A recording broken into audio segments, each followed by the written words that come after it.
मुक्ति के लिए तो एक क्षण भी बहुत है। क्यों? हमारे शास्त्रों में कहा जाता है जीवन भर भले ही पाप किया हो व्यक्ति ने, लेकिन यदि वो अंतिम श्वास लेते समय भगवान नाम गा ले, अंतिम श्वास निकल रही हो और उसी समय उसके मुख से निकल जाए जगन्नाथ और बस प्राण निकल गए, फिर उसके जीवन के सारे गिले शिकवे माफ हो जाते हैं, वो सीधे वैकुंठ ही जाता है।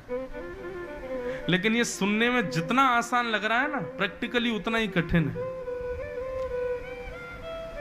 जन्म जन्म मुनि जतन कराही, किसके लिए जतन करते हैं जन्म जन्म मुनि? अंत राम कहीं आवत नहीं।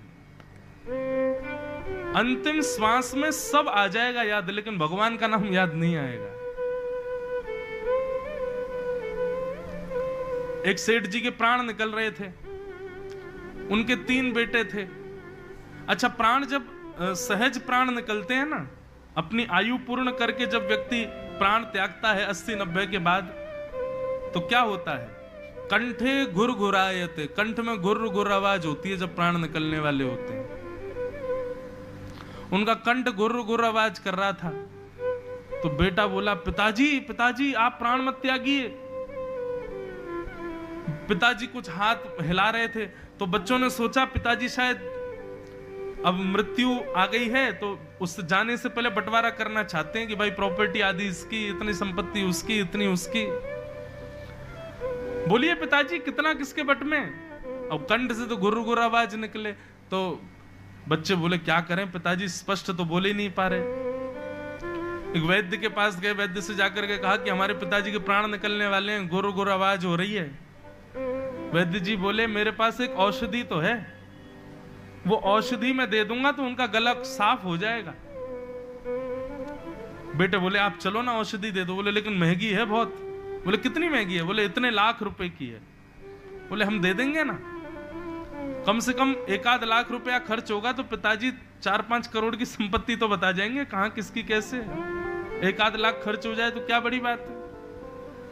दे दिए वैद्य को। वैद्य आए, वैद्य ने आकर के चटनी बनाई, बढ़िया एक रसायन बनाया, और जैसी सेठ जी के मुख में डाला, भीतर जाती गला साफ हो गया।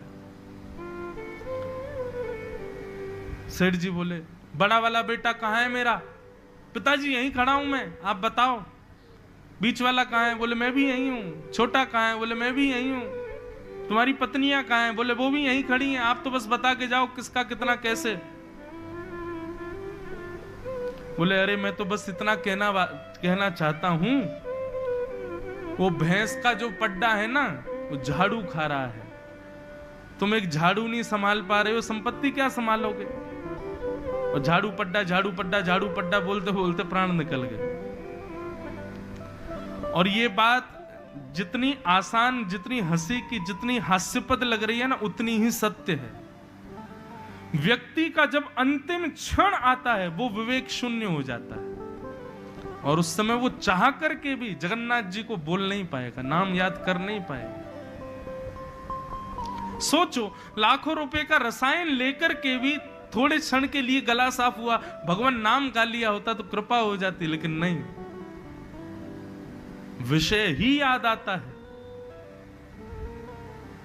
बंधुओं, जब तक हम जीवित रहते हैं ना, तो विषय के अलावा जगन्नाथ जी की भी स्मृति होती है हमको। आप लोगों को बहुत इजी लगता है, संसार के लोगों को बहुत इजी लगता है, ठीक है हम क्लब जाते हैं, हम गलत काम करते हैं, हम ये करते हैं, हम वो करते हैं, हम उल्टे सीधे वस्तु खाते हैं, किसी के साथ छल करते हैं, कपट करते हैं, लेकिन हम जगन्नाथ जी को याद भी करते हैं, हम बीच बीच में भक्ति भी करते हैं। परंतु जब अंतिम क्षण आएगा ना, तो जितने विषय भोगे हैं वही याद आएंगे, जगन्नाथ जी याद नहीं आएंगे। ये अंतिम समय की ये नीति है, ये रीति है।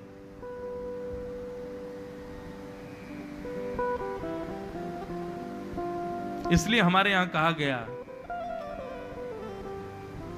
काम करते चलो, नाम रटते चलो, हर समय कृष्ण का ध्यान धरते चलो, मुरली वाले को मन से रिझाते चलो, कृष्ण गोविंद गोपाल गाते चलो।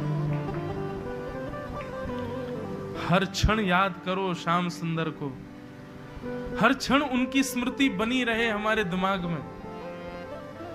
चलते फिरते उठते बैठते खाते पीते हर समय ठाकुर जी को याद करो। हम नहीं कहते घर परिवार छोड़ो, भाई छोड़ना नहीं है, हम खुद घर परिवार वाले,